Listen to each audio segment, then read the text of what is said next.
समतल दर्पण, ठीक है। तो सबसे पहला अपना क्वेश्चन आएगा कि समतल दर्पण क्या होता है ना।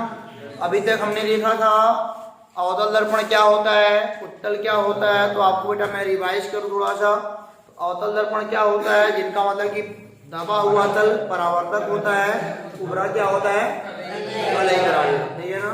उत्तल क्या होता है, जिनका उभरा हुआ परावर्तक होता है, दबा हुआ क्या होता है, कलई। अब जानते हो बेटा समतल जैसा कि कहने से होता है प्लेन, क्या होता है, प्लेन। और हम सबने प्लेन को जानते हो, प्लेन सब जानते हो। तो प्लेन क्या होता है बेटा, ऐसा दर्पण जिसका परावर्तक पृष्ठ समतल, हम बोलेंगे ऐसा दर्पण जो हम नॉर्मली अपने घर में यूज करते हैं, ठीक है ना।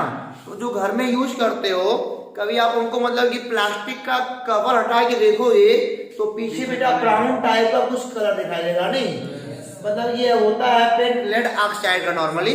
लेकिन आप किसी का पेंट कर दोगे देखने को पा जाओगे। लेकिन लेड ऑक्साइड का कमाल क्या है, इनकी पकड़ शीशे पर मजबूत होती है, ठीक है। तो यहाँ पे पीवीओ का क्या होता है बेटा, पेंट होता है। और बेटा आगे वाला प्लेन क्या होता है, मतलब कि इसे हम परावर्तक तल बोलेंगे। आगे वाला चिकना छोड़ेंगे और पीछे वाला क्या कर देंगे बेटा, कलर कर देंगे, ठीक है जी। अब एक बात हमको समझनी है यहाँ पे कि समतल तो हो गया, समतल दर्पण तो हो गया। समतल दर्पण क्या होता है, ऐसा दर्पण जिसका परावर्तक पृष्ठ क्या होता है बेटा, समतल होता है, वह समतल दर्पण कहलाता है। समतल जानते हो ना, जैसे हमारा फर्श भी क्या है, समतल है। जो मतलब ये कहीं ऐसे उभार ना हो, ये वाला कहीं मतलब कि टेढ़ा मेढ़ा ना हो। ये जो दीवार ये फिनिशिंग ये भी क्या है, समतल ही है ना, ये भी समतल है। वाल भी क्या है, समतल है। समतल माने प्लेन होता है बच्चा, और प्लेन माने क्या होता है, मतलब कि जो मतलब कि प्लेन हो, जो कहीं मतलब मुड़ा उड़ा ना हो, वो समतल बन जाएगा। चलो ठीक है। अच्छा, अगर यहां तक आपको समझ में आ जाता है तो आपको आगे बता दो बेटा कि पहली बात यह जानो कि समतल दर्पण की फोकस दूरी अनंत होती है। समतल दर्पण की फोकस दूरी क्या होती है बेटा, अनंत होती है। तो यहाँ पे मैं अगर लिख दूं टॉपिक को, समतल दर्पण की फोकस दूरी, तो बेटा क्या बोलोगे सर, अनंत होती है। कहां से होती है, अनंत होती है। अच्छा, सवाल आता है कि समतल दर्पण की फोकस दूरी अनंत क्यों होती है ना। तो समझाने के लिए मैंने आपसे कई बार भी बोला है कि अनंत किसे कहते हो, अनंत रेस्पेक्ट में होता है। अनंत किसमें होता है, जैसे मैं यहाँ पे खड़ा हूं तो मेरे लिए जो उतना ऊंचा पेड़ दिख रहा है ना, उसकी लंबाई अनंत, उसकी लंबाई क्या है, अनंत। एक व्हाइट बोर्ड पे कहीं चींटी रख दो तो चींटी के लिए पूरा व्हाइट बोर्ड क्या बन जाएगा, अनंत बन जाएगा। तो मतलब कि अनंत जो होता है रेस्पेक्ट में होता है, ठीक है। अच्छा बताओ जरा, ये मान लो ये हमारा क्या है, कोई ये मान लेते हैं बेटा हमारे पास कोई क्या है, अवतल दर्पण है ना जी। अच्छा मान लो इसका वक्रता केंद्र यहाँ कहीं होगा, जिस गोले से काटा गया होगा, और बेटा फोकस यहाँ कहीं होगा। ये फोकस हो गया, ये क्या हो गया बेटा, सेंटर ऑफ कर्वेचर। चलो ठीक है, अच्छा बढ़िया समझ रहे हो। अच्छा बताओ, हम कहें इसी से समतल लेके आओ, इसी से क्या लेके आओ, समतल। अच्छा बता दो, अगर मैं बहुत छोटा सा ये काट लो, बहुत छोटा सा, तो बताओ कैसा मिलेगा, समतल। कैसा मिलेगा हो, समझो इतना मान लो ये बेटा, ये मान लो इतना बड़ा एक गोला है, ठीक है। हमने कहा हमने इतने बस काटा है, बस इतना काटो तो वक्र थोड़ी है, वो क्या है, समतल। वो क्या है, समतल। एक लंबा सा गोला, बहुत बड़ा सा गोला लोगे, उसका थोड़ा सा, बहुत थोड़ा सा अगर काट लोगे ना, वह क्या बन जाएगा, समतल। क्या बन जाएगा। अच्छा देखो यहाँ पे, जैसे समतल कट के आया, इस दर्पण की लंबाई कितनी होगी, बहुत छोटी सी होगी ना, बहुत छोटी। और उसकी तुलना, अच्छा बोलो, ये इसी त्रिज्या का भाग है, इसी त्रिज्या के गोले से काटा गया है। इतने बड़े त्रिज्या के गोले से एक छोटा समतल दर्पण काटे हो। सपोज करो बहुत बड़ा गोला हो ना जी, बहुत बड़ा गोला हो और थोड़ा सा काट लो प्लेट, तो बोलो इस दर्पण की मतलब की तुलना में यह लंबाई कितनी है, फोकस वाला बहुत ज्यादा हो जाएगा। हो जाएगा। इस दर्पण की तुलना में, इस दर्पण की लंबाई की तुलना में बेटा यह फोकस दूरी क्या हो जाएगी, बहुत बड़ी हो जाएगी। इसीलिए बोलते हैं समतल दर्पण की फोकस दूरी क्या होती है, अनंत होती है। समझे ना, ये अभी यहीं से काटा गया, कहीं चलाया थोड़ी गया है। अब सपोज करिए जो आपका दर्पण जो लाया गया है, जो नॉर्मली अपने घर पे यूज करते हो, वह इतना बड़ा है ना जी, वह कितने बड़े गोले से काटा गया होगा, बहुत बड़े गोले से काटा गया होगा, है ना। तो उस दर्पण की लंबाई की तुलना में फोकस ज्यादा होगा, इसीलिए बेटा इसका फोकस क्या होता है, अनंत। समझ गया ना। अब देखो बेटा यहाँ पे एक बात और जानने को बढ़िया पाओगे, टेस्टर नहीं है, एक देखो यहाँ पे एक बात और, जो बेटा फार्मूला दर्पण का है ना वही यहाँ भी लगा दो। जो मतलब फार्मूला किसका है, नॉर्मल आपके दर्पण का है, वही फार्मूला आपको यहाँ भी लगाना होगा। अगर वही फार्मूला लगा लोगे तो काम बन जाएगा, कोई बात नहीं, मैं वही लगाता हूँ बेटा। अब देखो यहाँ पे हमने क्या बोला, बोलो दर्पण का फार्मूला क्या होता है, 1/f बराबर क्या होता है बेटा, 1/v प्लस 1/, क्या होता है u, ठीक है। अच्छा बोलो इनका फोकस कितना आया बेटा, अनंत आया, कितना आया, अनंत। तो देखो बेटा ये क्या आ जाएगा, 1/अनंत, अनंत नॉर्मली क्या होता है, इनफाइनाइट, बराबर क्या 1/v प्लस 1/u, है ना। अच्छा बोलो 1/इनफाइनाइट का मान क्या होगा, 1/इनफाइनाइट का मान क्या होगा, अब नहीं जानते हो ना। अच्छा बोलो इनफाइनाइट किसे कहते हैं, 1/0। मान लो 1/0 लिखा हो, ये क्या कहलाता है, इनफाइनाइट कहलाता है ना। किसी संख्या को अगर 0 से भाग दिए हो वही क्या बनता है, इनफाइनाइट बनता है।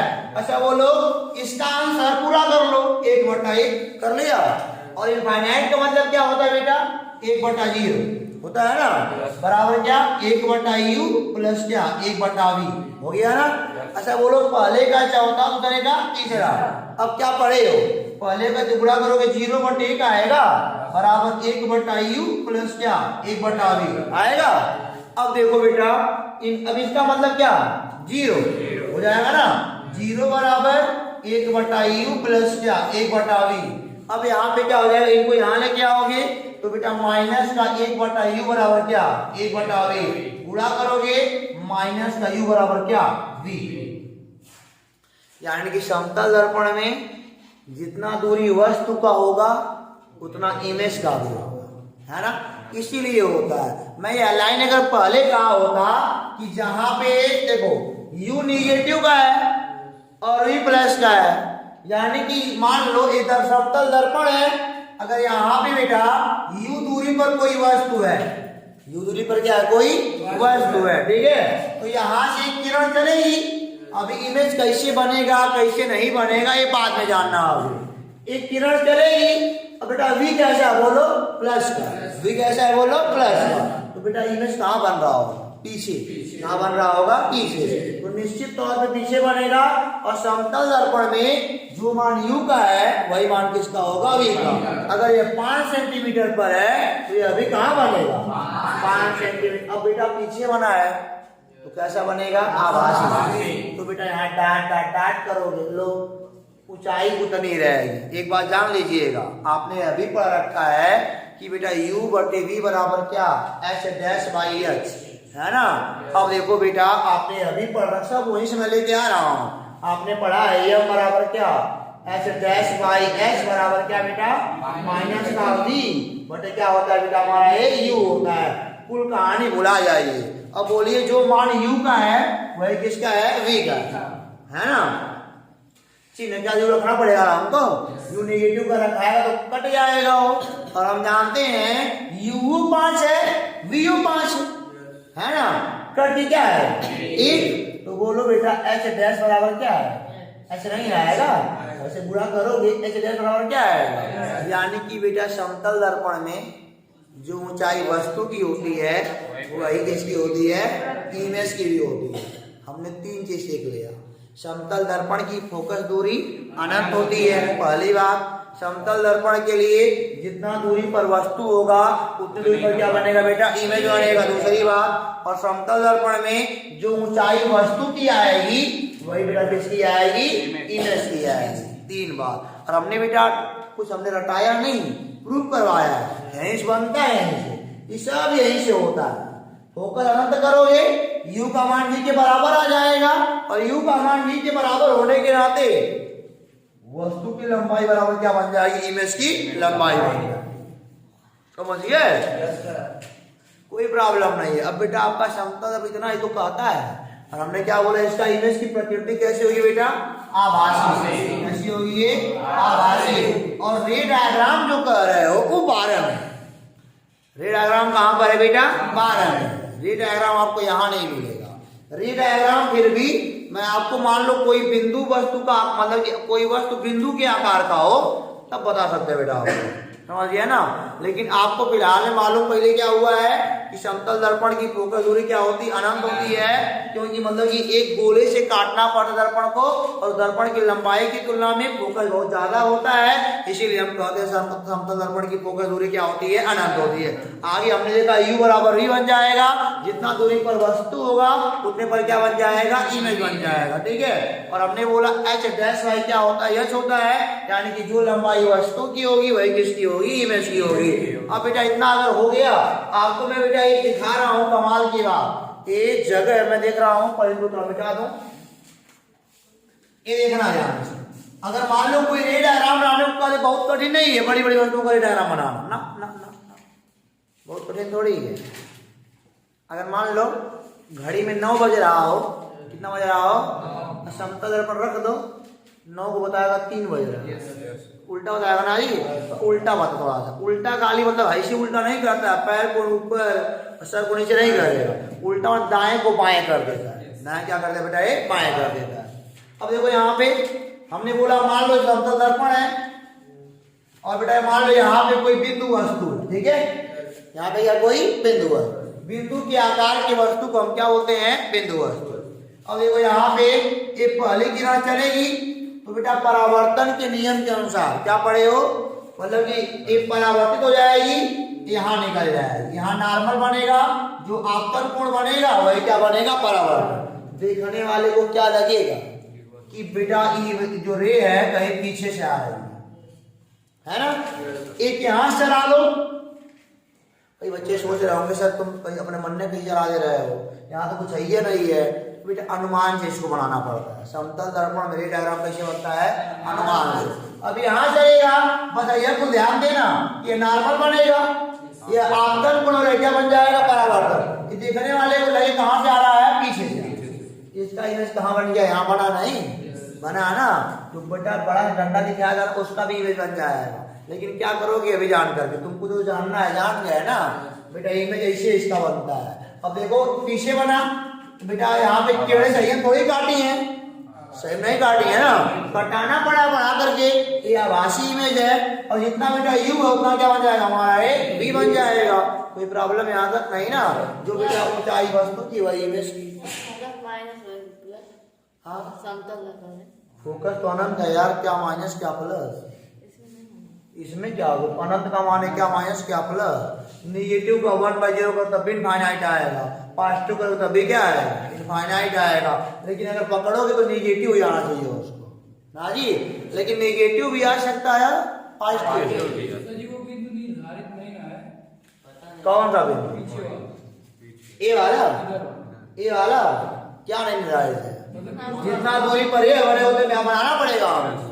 अब अनुमान विधि करने का मतलब क्या है कि भाई 5 मान लो आपको दिया है 5 सेंटीमीटर दूरी पर वस्तु है, तो हमको पहले से याद है इमेज कहाँ बनेगा, 5 सेंटीमीटर, नाप कहीं से 5 पहले बना लेंगे, बिंदु मिल जाएगा, तब रे डायग्राम हम बहुत खींच लेंगे, कटाना हमको ऐसे इसका इमेज बनता है। पहले 5 नाप लेंगे, पहले 5 क्या करेंगे, नाप लेंगे, वो बिंदु मिल जाएगा, तो रे डायग्राम को ऐसे पहले मिलाएंगे, यहाँ से चला देंगे, इनको यहाँ से मिलाएंगे, यहाँ से चला देंगे, अनुभव बना दिया हमारा। अब मतलब आपतन भी हो रहा है, क्या हो रहा है, परावर्तन भी, आपतन भी हो क्या हो रहा है, परावर्तन नहीं बना रहा है इमेज डेटा। अब बताओ यहाँ तक कोई प्रॉब्लम नहीं ना, किताब में कोई टॉपिक एक्स्ट्रा, हाँ एक बात और जान लो, किताब क्या पढ़ना है, कभी कोई सवाल पूछेगा, अगर इंसान को अपनी पूरी हाइट दर्पण में देखनी है, समतल दर्पण में, तो समतल दर्पण की लंबाई क्या होनी चाहिए? आधा। क्या होनी चाहिए? आधा। अगर मान लो इंसान 10 मीटर लंबा है और अपने पूरे इमेज को देखना चाह रहा है दर्पण में, इंसान की दर्पण की लंबाई कितनी होनी चाहिए? कम से कम 5 मीटर। कितना होना चाहिए? 5 मीटर, तब तो पूरा देख पाएगा। यानी किसी वस्तु को पूरा देखने के लिए समतल दर्पण की लंबाई बेटा वस्तु की आधी होनी चाहिए। और अगर कोई छूट रहा हो तो बेटा वहां भी देख लेते हैं। एक अब लिखा है वस्तु व प्रतिमा को मिलाने वाली रेखा समतल दर्पण पर क्या होती है? लंब होती है। देखो वस्तु व इमेज को मिलाने वाली जो रेखा होगी वो समतल दर्पण पे क्या होगी? लंब। अब मान लो यहाँ पे कोई बड़ा बेटा बना दो, ये बड़ा वाला वस्तु, तो इसका बड़ा वाला इमेज बनेगा, बन जाएगा। इनसे कोई रेखा बेटा अगर मतलब कि कोलिनियर वाले मिला लो तो सब रेखाएं क्या होंगी? अब देखो कैसे बन रहा होगा। इस बिंदु का इमेज यहाँ बन जाएगा, क्योंकि वस्तु कई बिंदुओं से बनाना जी। इस वाले बिंदु का इमेज यहाँ बन जाएगा, इस वाले क्या बन जाएगा? यहाँ बन जाएगा। सब बिंदुओं को मिला लेंगे, पूरा इमेज तैयार। और देखो दो को मिलाओगे ये दर्पण पर क्या होगा?